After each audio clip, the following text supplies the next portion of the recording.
वक्रतुंड महाकाय सूर्यकोटि समप्रभा निर्विघ्नं कुरु मे देव सर्वकार्येषु सर्वदा।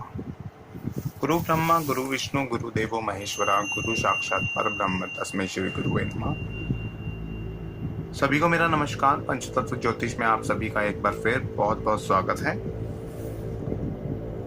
आज मैं आपके सामने 9th हाउस के बारे में चर्चा लेकर आया हूँ। 9th हाउस के विषय में कुछ बातें लेकर आया हूँ। 9th हाउस जिसे भाग्य स्थान के नाम से भी जाना जाता है।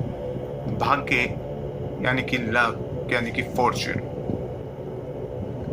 बेसिकली ये एक त्रिकोण स्थान है।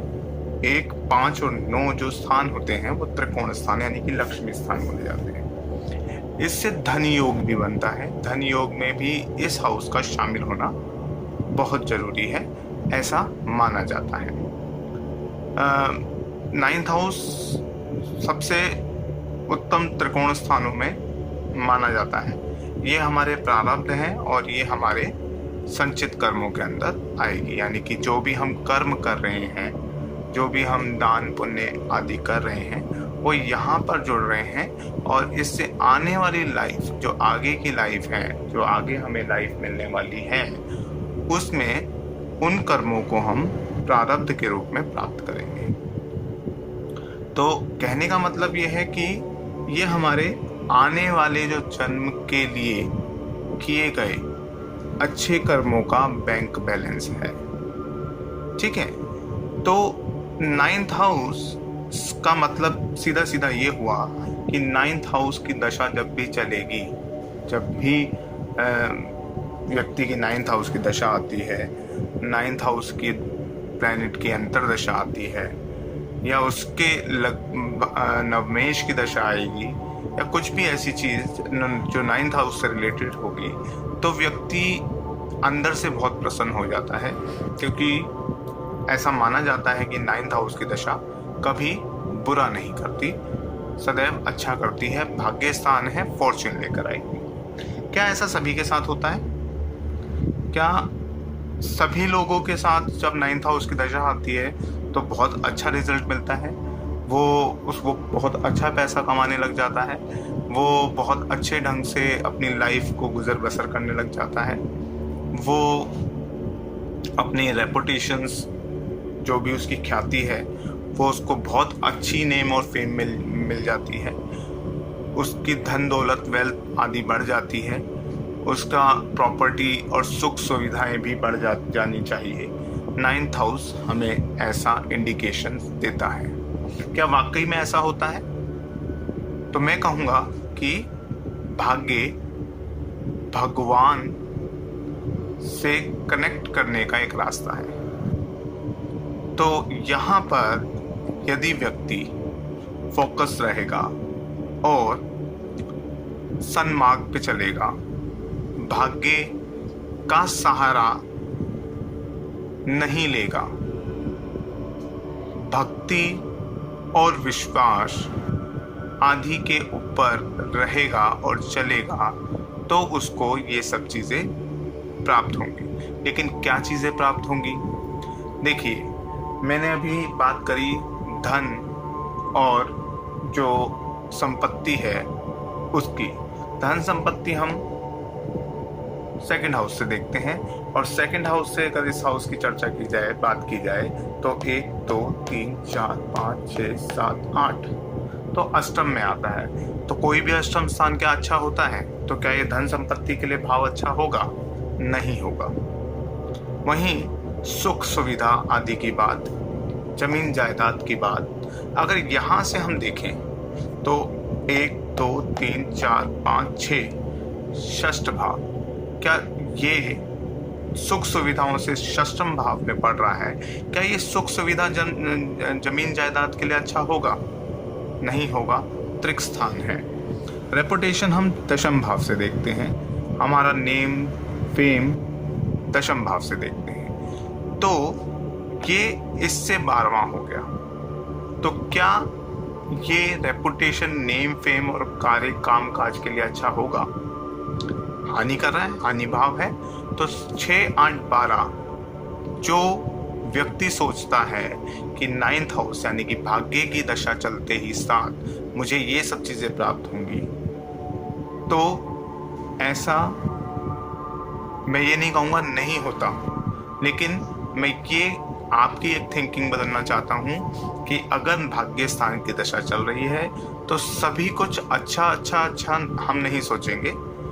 वो हमें किस तरीके से प्राप्त होगा, वो हमें कैसे प्राप्त होगा, तो हम उसकी चर्चा, उस विषय की चर्चा हम इस वीडियो के माध्यम से करेंगे। हम और कई वीडियो देखते हैं YouTube पर, Facebook पर, कई तरीके के जो हमारे सोर्सेस हैं उनसे हम ये वीडियोस ऐसे 9th हाउस भाग्य स्थान की बात करते हैं। तो भाग्य स्थान को बहुत ही ज़्यादा बहुत अच्छा माना जाता है, लेकिन ये भाग्य स्थान धन संपत्ति, सुख सुविधाओं और नेम रेपुटेशंस के लिए नहीं है।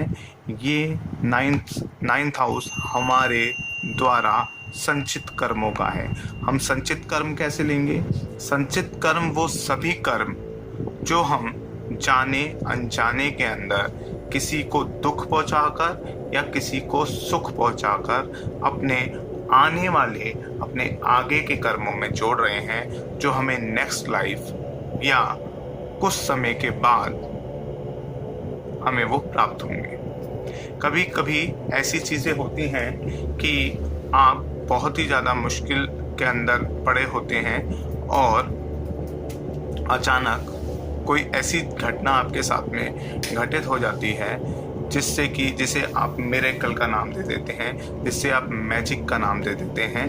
तो ये 9th हाउस आपका वही हाउस है जो आप अपने साथ में कुछ पुण्य कर्मों को जोड़ रहे हैं, वो यहाँ पर वो रिजल्ट देते हैं।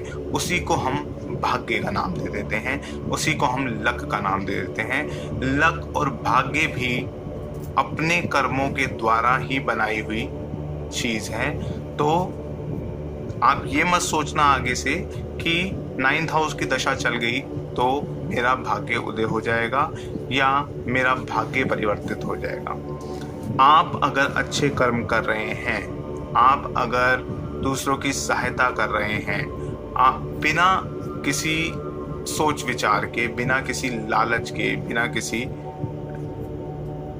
वस्तु या कोई भी मन में इच्छा, ऐसी कोई इच्छा नहीं है, लेकिन आप फिर भी अपने मन से वो कार्य कर रहे हैं, तो आप मान के चलिए कि ये यहाँ पर जो आपके कर्मों में संचित हो रहा है, जो आप आगे कुछ टाइम बाद, कुछ सालों बाद उसका अनुभव जरूर करेंगे। कभी कभी ऐसा होता है दोस्तों कि हम बहुत अच्छा कार्य कर रहे होते हैं, दूसरों की हेल्प कर रहे होते हैं, और कई बार ऐसा होता है कुछ ऐसी सिचुएशन में हम आकर फंस जाते हैं जिससे निकल पाना हमारे हाथ में नहीं होता, और हम जब अचानक किसी मिरेकल के तहत उससे निकल जाते हैं, हम भी सोचते हैं कि ये कैसे हो गया, ये सब भगवान का किया हुआ है। वो भाग्य का रूप ले लेता है, या तो वो आपके पिछले कर्मों से रिलेट होकर आपके साथ संचित कर्मों में चल के आया, जो आप उस मुसीबत से यहाँ पर बच गए, या आपने उससे पहले, उसी जन्म में उससे पहले वो कर्म किए जिससे कि आप उससे निकल गए। तो ये 5th हाउस प्रारब्ध है आपका, जो आप लेकर आओगे पिछले जन्म से, और ये हाउस संचित है जिसे आप संचित कर एक बैंक में डिपॉजिट करते जा रहे हैं, और जब वो आपको जरूरत पड़ेगी तो आपको भगवान आपका भाग्य रूप में आपके साथ देने के अंदर आ जाएंगे। अब 9th हाउस से हम देखेंगे क्या? 9th हाउस सिर्फ और सिर्फ आपके कर्मों से, आपके अच्छे कर्मों से, आपके पुण्य कर्मों का यहाँ पर एक लेखा जोखा है, इसलिए इसको धन स्थान भी बोला गया है कि ये धन है। आप यहाँ से अगर देखेंगे, अगर आप रूल्स जानते हैं, तो आप देखेंगे 6, 8, 12 यानी कि त्रिक स्थान कभी अच्छे नहीं माने जाते, और धन संपत्ति के स्थान से अष्टम, सुख सुविधाओं, जमीन जायदाद से ये षष्टम, और रेपुटेशन, करियर आदि के भाव से ये आपका स्थान जो पड़ता है वो 12वां स्थान पड़ता है।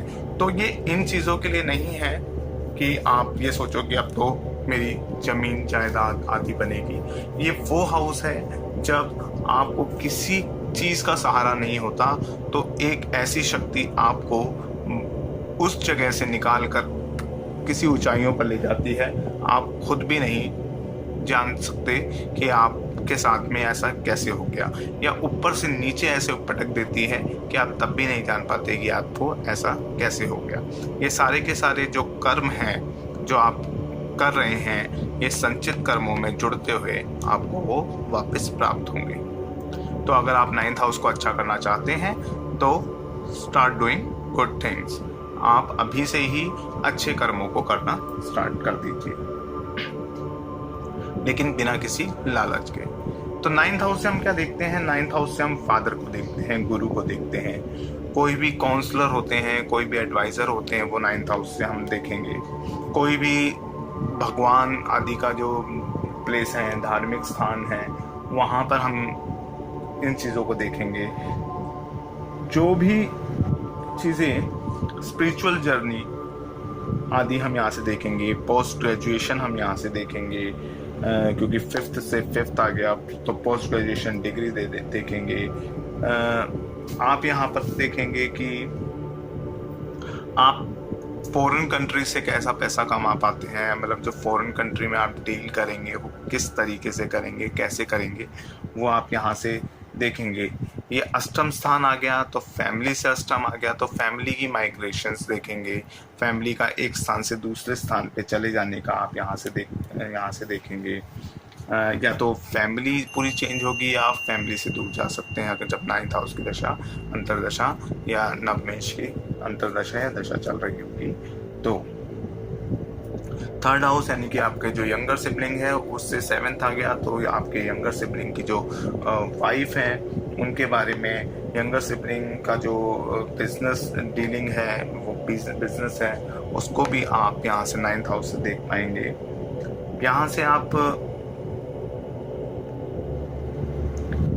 6th हाउस में पड़ रहा है 4th से, तो आप सुख सुविधाओं आदि से या माता के जो ऋण हैं, कष्ट हैं, ऑब्स्टेकल्स हैं आदि को यहाँ से आप देख सकेंगे।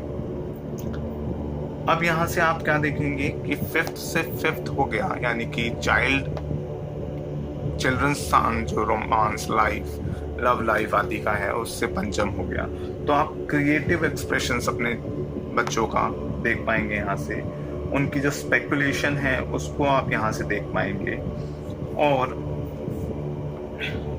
यहाँ से आप ये देख पाएंगे, क्योंकि शत्रुओं का सुख स्थान कहा गया है, देखिए ये शत्रुओं का सुख स्थान है, तो आप यहाँ से ये जान पाएंगे कि जो शत्रु हैं वो आप पर कब स्ट्राइक कर सकते हैं या आप उन पर कब स्ट्राइक कर सकते हैं, ये आप यहाँ से देख पाएंगे।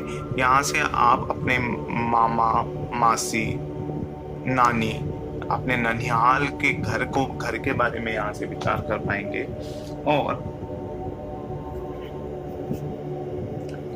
और यहाँ से आप अपने स्पाउस के छोटे भाई या बहन के बारे में यहाँ से विचार कर पाएंगे, क्योंकि ये सप्तम से तृतीय पड़ता है और तृतीय हाउस से हम कम्युनिकेशन, शॉर्ट जर्नी आदि का विचार भी करेंगे। तो स्पाउस की कम्युनिकेशन स्किल कैसी है, स्पाउस के छोटे भाई कैसे हैं, छोटी बहन कैसी है, और उनकी जो राइटिंग एबिलिटी कैसी है जो स्पाउस की आपके, वो आप 9th हाउस से देख पाएंगे।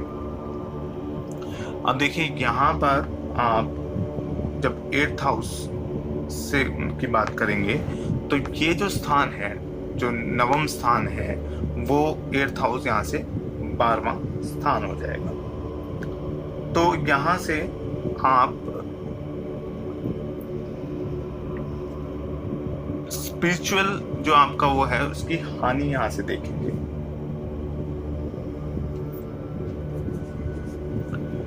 यहाँ से आप दशम भाव से आपका जो 9th हाउस होगा वो इसका 12th हाउस होगा। तो यहाँ से लॉस ऑफ वर्क, जॉब और करियर के बारे में हम यहाँ से विचार करेंगे। दूसरा, आपके ये जो हाउस है ये आपके younger sibling of your father, क्योंकि यहाँ से ये थर्ड हाउस हो गया, इस तरफ से थर्ड हाउस हो जाएगा।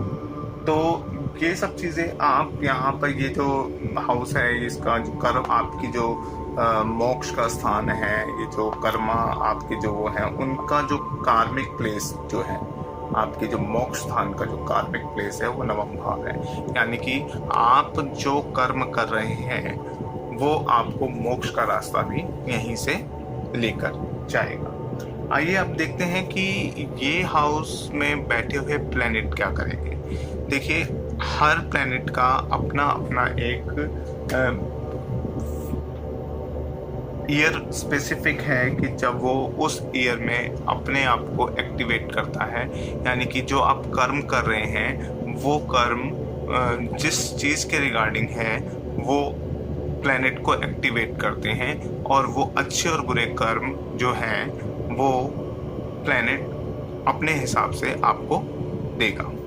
तो यहाँ पर अगर सन है तो सन यहाँ पर जो है वो बहुत ही फोकस वाला बनाता है, बहुत ही ज़्यादा फोकस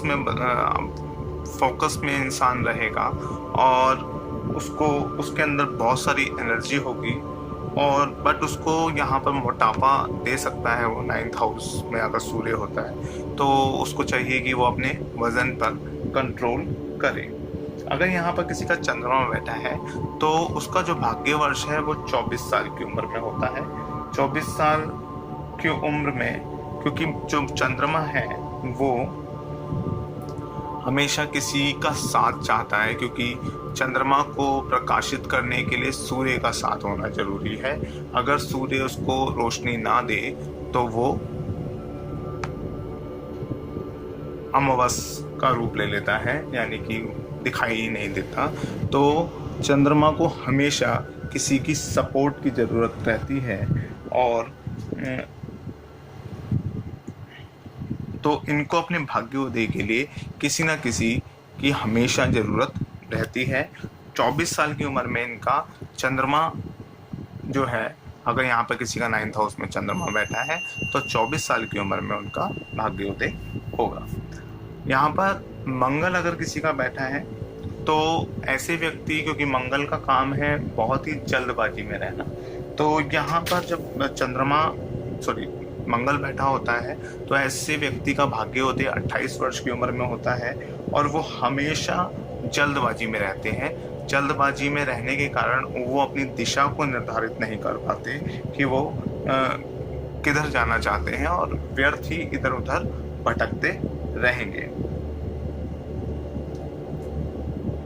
दूसरी चीज, यहाँ पर मरकरी अगर बैठा है किसी का तो उसका भाग्योदय 32 साल की उम्र में होता है। ऐसे व्यक्ति बहुत ही फोकस्ड होते हैं, बहुत ही कैलकुलेटिव होते हैं, बट जल्दी से फ्रस्ट्रेटेड हो जाने वाले होते हैं, बहुत जल्दी फ्रस्ट्रेटेड हो जाते हैं, क्योंकि इनको भी बहुत ज़्यादा जल्दी रहती है।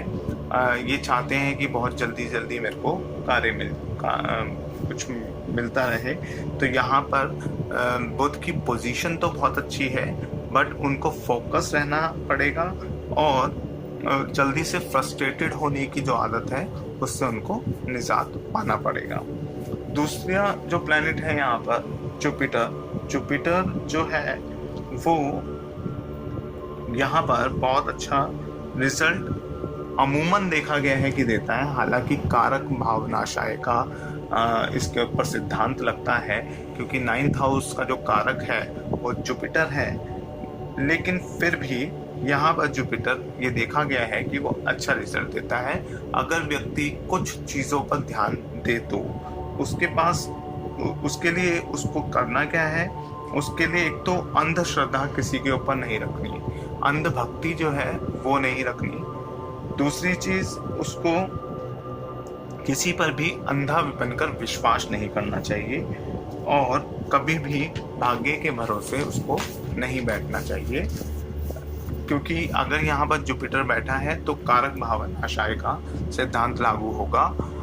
अगर वो इन चीज़ों का ध्यान दे, बहुत ज़्यादा किसी पर ट्रस्ट ना करे, अंधभक्ति और अंधश्रद्धा से दूर रहेगा तो जुपिटर यहाँ पर उसका बहुत अच्छा रिजल्ट देगा। यहाँ पर 25वें वर्ष में भाग्योदय वीनस अगर होगा तो देगा, और यहाँ पर वीनस जो है वो प्लेजर का कारक है तो और वाइफ का कारक है। तो अगर यहाँ पर किसी का वीनस है और वीनस की राशि यहाँ पर पड़ रही है तो ऐसा देखा गया है कि जो वाइफ है वो उनके लिए एक अच्छा भाग्य लेकर आएगी, और या फिर उनकी जो कोई गर्लफ्रेंड होगी, क्योंकि गर्लफ्रेंड भी वीनस का ही रूप है, तो वो उस समय उनके लिए जो भाग्य है उनको उदय करने में उनको सपोर्ट करेंगे। अगर यहाँ पर किसी का शनि बैठा है तो शनि की जो आयु है जो भाग्योदय की वो 36 वर्ष की है। शनि यहाँ पर बहुत ही अच्छा रिजल्ट देता है।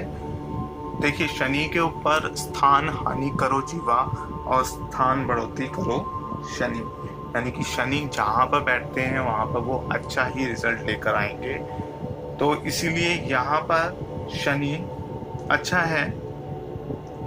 हार्ड वर्क होना बहुत ज़रूरी है और बार बार कंटिन्यूसली उनको वो कार्य करते रहना चाहिए, उसको बीच में नहीं छोड़ना चाहिए। अगर किसी कार्य को उन्होंने ले लिया है तो रिजल्ट भले ही देर से मिलेंगे लेकिन उसमें वो स्टेबिलिटी और उसमें वो तरक्की उनको जरूर से जरूर देंगे। ऐसे व्यक्ति को हनुमान जी के या शनिवार के फास्ट रखने चाहिए ताकि उनका शनि अच्छा रिजल्ट दे। शनि यहाँ पर देखकर ये मत सोचिए कि शनि यहाँ पर है तो भाग्योदय, जो होगा जो मिलेगा वो आपको स्टेबल मिलेगा। शनि यहाँ पर अच्छा रिजल्ट देने वाले होते हैं। वहीं यहाँ पर राहु अगर होगा तो 42 साल की उम्र में वो एक्टिवेट होता है। भाग्योदय 42 साल की उम्र में देगा। उससे पहले व्यक्ति को थोड़ा सा घुमाता रहेगा और उसको कुछ ना कुछ तो सेक्रीफाइस करना पड़ेगा भाग्य के उदय करने के लिए या भाग्य प्राप्त करने के लिए, और उसको अपनी जगह को शिफ्ट करना पड़ेगा। जब वो अपनी जगह को शिफ्ट करेगा, अपनी मातृभूमि को या फिर आप कह लीजिए अपने जहाँ पर वो जन्म लिया है उसको भी शिफ्ट कर दे तो उसका भाग्योदय होगा। और यहाँ पर राहु कुछ ना कुछ सेक्रीफाइस करके ही भाग्य को उदय करेगा। वहीं यहाँ पर केतु अगर होगा तो केतु यहाँ पर होने से केतु को भी यहाँ पर अमूमन एवरेजली अच्छा माना गया है। ज़्यादा बुरा केतु यहाँ पर नहीं होता। 9th हाउस में अगर केतु होता है तो 49 साल की उम्र में भाग्योदय होता है। राहु और केतु में से कोई भी यहाँ पर बैठा हो प्लैनेट तो उनको अपना तुला दान यानी कि अपने वजन का जो भी है वो कुछ भी चीज़ वो दान में दे सकते हैं, गरीबों को दे दें या मंदिर में दे दें। उससे यहाँ पर बैठे हुए राहु और केतु की शांति की जा सकती है। मेरे द्वारा बताई गई 9th हाउस की ये जो बातें हैं वो आशा करता हूँ आप सभी को समझ में आई होगी और आप लोगों को अच्छी लगी होगी। भाग्य बनाना आपके हाथ में है। भाग्य कुंडली के अंदर नहीं लेकर आए हो, जो लेकर आए हो वो पंचम भाव है, जो आप बनाओगे वो 9th हाउस है। भाग्य यहीं पर बनेगा आपका। भाग्य जन्म से लेकर कोई नहीं आता, लक जन्म से लेकर कोई नहीं आता।